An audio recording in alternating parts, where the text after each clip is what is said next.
What's going on, guys? Welcome back to the channel. My name is Andy, and on this channel we talk about audio, video, and tech. And in this week's episode, I'm super excited to be testing out Dehancer Pro. It's, in my opinion, one of the quickest, easiest ways to get that coveted film look out of your digital camera. So let's just jump into it.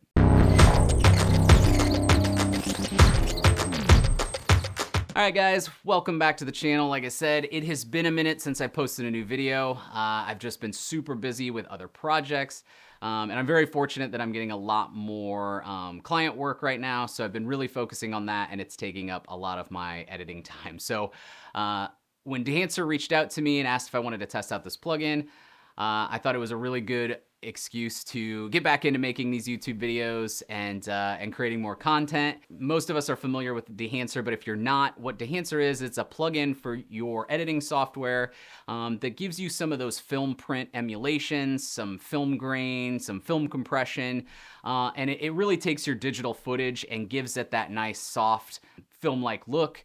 And to me, it's incredibly easy and really powerful. There's a lot of controls in there, so you can really tweak until your heart's content. But I've been testing Dehancer out now for a couple of weeks, and I can honestly say I'm in love with this plugin. I am sad that I didn't have it before. The cool thing about this video is since Dehancer reached out to me and asked me to test out their plugin and make a video about it, they are also offering a 10% discount if you use the code PlankMedia at checkout. You're able to get 10% off if you decide that this plugin is something that you want to add to your toolkit. You're able to go ahead and pick that up and get a discount on it as well. So what we're going to do in this video is we're going to jump into the computer. I'm going to show you some footage that I've shot. I'm going to show you what the normal footage would look like if I just converted to Rec. 709 and maybe did a quick color grade. What that looks like, and then we're gonna grade that same footage with nothing but Dehancer Pro, and I'm gonna show you the results that you can get, and we're gonna walk through some of the tools, and I'll give you some of my favorite things to play around with, and hopefully you get something out of this. And if you want to pick it up for yourself, like I said, you can get 10% off using the code PlankMedia. So let's jump into the computer and we'll take a look. All right, guys, we are now in DaVinci Resolve 18.5. I've already went ahead and drug some clips in here. This is from a recent trip that me and my wife took, and we went camping, and I thought these would be great clips to show really what Dehancer can do, because they are, daylight clips, they're outdoors, and I think those kind of environments really work well with that film look. Not that it doesn't look great in indoor lighting and low light situations, but I thought this would really maybe come across a little bit better on YouTube. So right now, these three clips here are just an S-Log3. No conversions have been done. So what I'm going to do is I'm going to just kind of show you what my normal workflow might be for converting these clips to Rec. 709 and maybe doing some color adjustments, and then also the workflow that I would use for Dehancer as well. So first thing we're going to do, obviously, is jump into the color page here. I'm going to close some things out. And we're going to start just with this single note here. And for most people, the first thing you might do is just to do, color space transform to get that, log footage into a Rec. 709 space here. So again, just doing a quick, conversion there.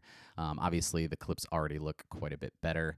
Something that I've been doing lately, too, is just working with groups, which I think is really great. So I'm going to just kind of reset that, and then I'm going to come in here and grade these all real quick on the pre-clip here, which is where you'd probably do this conversion. So I'm going to go ahead and do that again.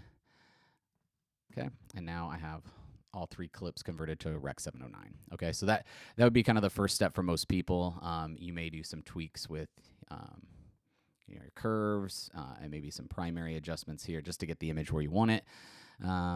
But like I said, we are focusing on how Dehancer works. So what I'm going to do is just go ahead and create a new node here, and I'm going to just disable this node here. So again, it changes all my clips back to that log format here.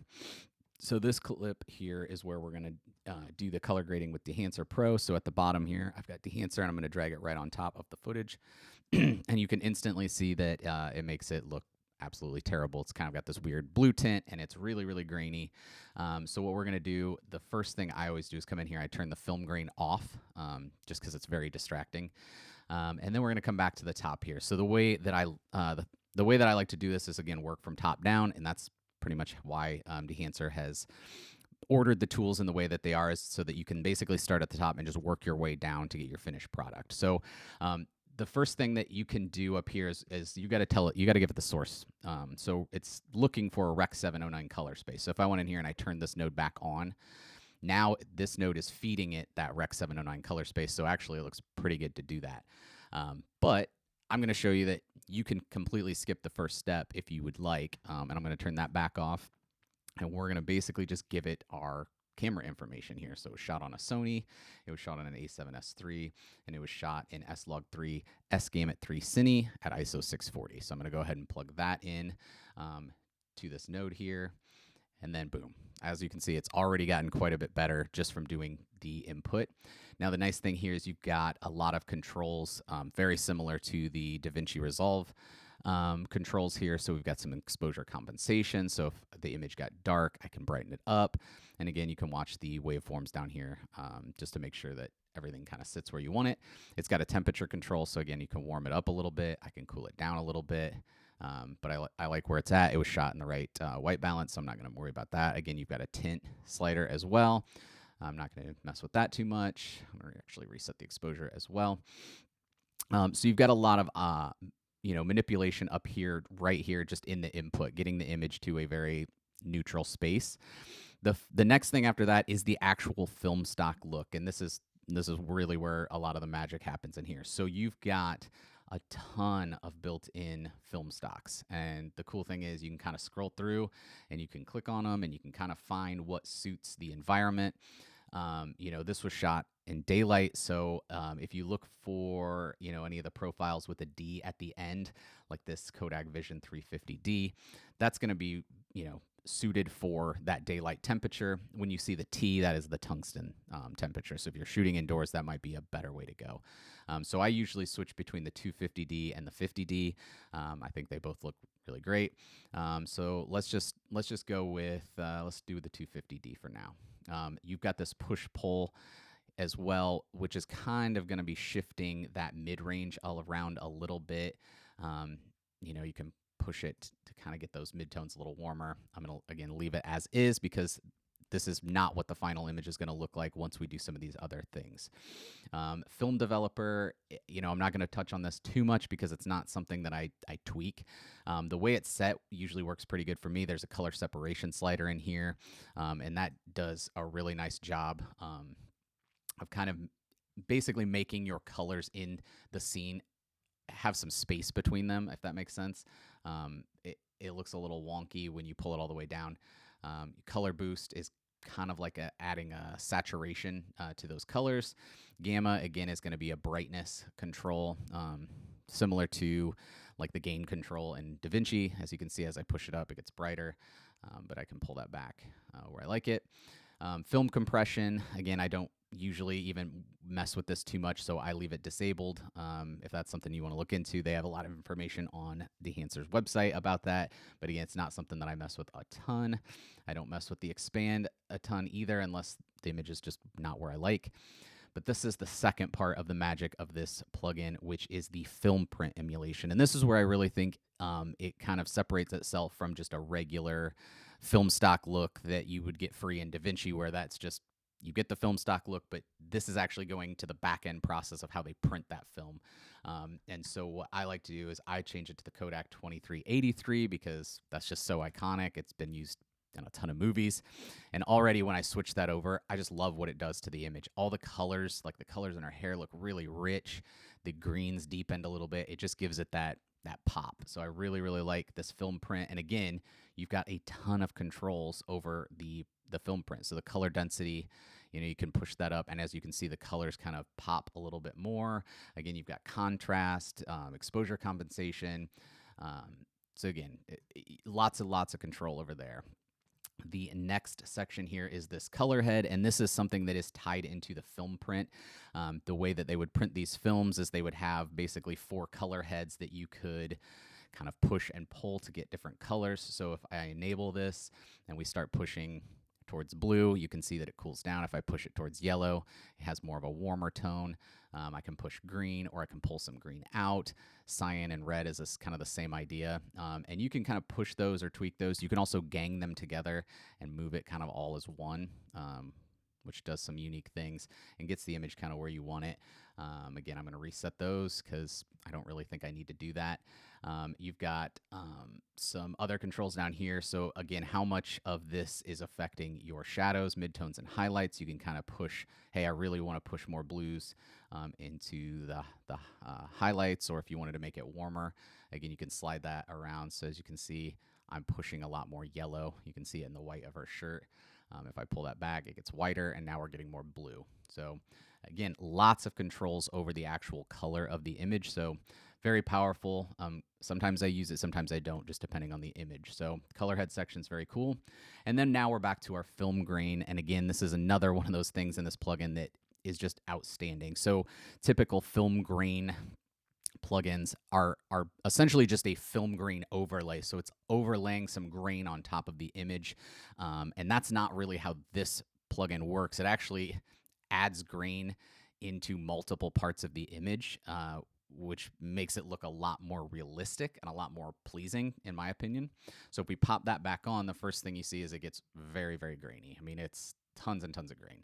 So I always have to do some tweaking. And the first thing that I like to do is change the film type from negative to positive, because already you can see that pulls that intensity of the grain way back. And actually right there looks pretty great, but I will always kind of tweak, just depending on what I'm going for. You can push up the amount of grain. I usually pull that back, somewhere around 5, and then the size of the grain as well. So you can see kind of how that affects different parts here. So you can see that grain changing. So I like to keep the grain fairly small, so maybe around 2.8, something like that. And I think that it adds that dimension without being very distracting on the grain. And then you've got the film resolution. I usually just pull that back up so I'm not losing any detail by adding the grain. And then you've got control on really what sections of your image are taking the blunt of that grain. So I typically don't want a ton of grain in my shadows. We want to keep our image clean. So I usually pull my shadow slider down and my highlight slider down, but I like to push the grain into the midtones. I think it's more pleasing in the midtones than it is in the shadows and the highlights. So again, I really like this. You can see when we pop it on. It's subtle, but you can really see it in these midtones. It just kind of, I don't know, just makes that image look more natural and less digital to me. So again, that's where I go. If you like a heavier grain, you can always go back to negative, and you can see a lot more grain here. So, but I like the positive look, so we're going to do that. Okay. Now we're getting into two basically sections of this plugin that are affecting your highlights. And this is, again, something that when you're looking at film footage, the way that the highlights are treated, the way that the highlights roll off, the way that they bloom is kind of a big characteristic of film. So you've got a halation effect and a bloom effect. The halation effect I haven't been using very much because I typically always shoot with like black pro mist on my lens. So it's kind of doing that halation in camera already, but if you didn't have a filter, or if you wanted to take that filter off and have a little bit more control in post, this would be a really great tool to add that halation back. If I add it in now, you're not going to see a ton of it because, again, it's already got some halation in there. But the one thing that I always turn on is the bloom. And I think the bloom is such a cool effect. And I'm gonna switch to a different clip just so you can kind of see. So this is just a clip of this campfire. And we've got a lot of controls in the bloom. So the first thing that if you want to really see what's happening, is you can pull the save lights slider back, and you can already see that bloom happening on the lightest parts of the image. It almost glows. So it's very similar to the glow effect in DaVinci. But again, you've got a lot more control over it. So I usually put the save lights slider maybe in the middle, maybe a little more towards the top, so 55-ish. The highlight control is kind of shifting where those highlights are. Details, I usually bump that up just a little bit. The diffusion is, how soft is that bloom going to be? If you pull it way down, versus way up, it gets really soft at the top end. And again, so I push that up kind of, maybe up towards the top there. Amplifies, again, how intense that bloom is. So again, you push it up and it's really dreamy, which is cool, but not really the look I'm going for. So I usually pull that back, 55-ish. And then the impact is kind of like your overall master slider, so almost like an opacity slider. So if I push that up, it blooms a lot, maybe too much. It's a little heavy. So again, I'll pull that back just to taste. And again, I'm going for a subtle look, not anything too crazy. So if I turn it off versus turning it on, it makes a big difference. And I think I might want to pull the impact back just a little bit. So it's like somewhere in there, just to give it more of that natural bloom. I don't want it to be such an effect. You're going to see it in this image off of her shirt and off of the metal in her glasses, that bloom. And then on this last clip here, I mean, it's going to be really bloomy. So if I turn that off versus on, and again, you're going to have to do some tweaks. Like this image is a little too bright, but that's why I figured this image would look really good. The next thing you've got is a vignette. So there's a lot of ways to do that. You can always add that in DaVinci Resolve with the power window, or you can just do it right in here. I don't typically do a ton of vignetting, but if you have an image that you want to draw some attention to a certain area, you can do that, and you can change kind of the way that this looks. So I usually do this oval, and then we're going to bump the size up just to kind of get the darkness on the outer sides, and then again you can change the exposure of how dark you want that, and then you can just feather it out. So there you go, and then off, on. So it just kind of puts that darker around the edge, draws your eye into the center there. So again, if you're somebody that likes using the vignettes, there is one in here. The next two pieces are new. This is new for the latest update to this software, and that is Film Breath and Gate Weave. And these have to do with the mechanics of the machine that this film is being pushed and pulled through. So Film Breath kind of adds some movement to that because, again, usually when they printed these films, they weren't perfect. They were mechanical machines. They were older, and they didn't have the technology we have now. The Gate Weave, again, adds a lot of movement. So, when they're pulling that film through that machine, if it moves just a little bit, it gives you some change kind of in the image, almost like it adds a little extra shake. And then the Film Breath is basically going to give you some variances in exposure and contrast. It has to do with the way that the film was printed, and kind of imperfections in printing that. So again, I don't use these a ton. I usually find other ways to add a little bit of movement, maybe like the camera shake effect, just to add a movement if it's on a tripod.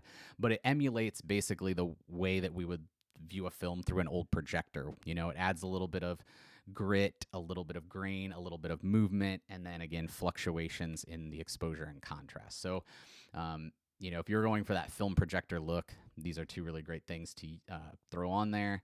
But again, I don't use them too much. So those are kind of the things that I do when I'm in here. So again, if I turn this off and just turn on the Rec 709, it's a huge difference in the look, right? That looks way more filmic than that.